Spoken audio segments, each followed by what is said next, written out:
If you're anything like me, you probably love hunting for mushrooms and discovering all the weird and wonderful varieties that pop up in nature.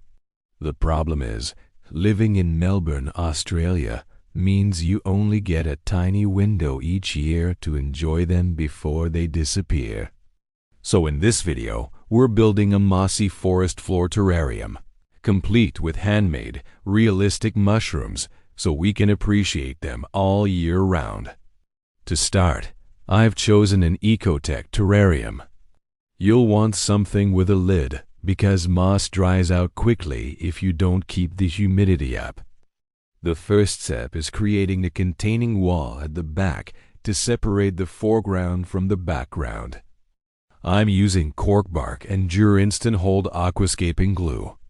Small pieces of rolled-up toilet paper work surprisingly well as a bonding agent between the glass and the wood.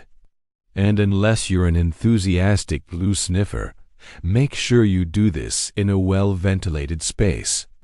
To give the impression of a tree root or fallen branch, I'm adding some tiger wood across the front. To hide any obvious or ugly toilet paper blobs, sprinkle powdered aquarium soil over the top. It blends everything together nicely.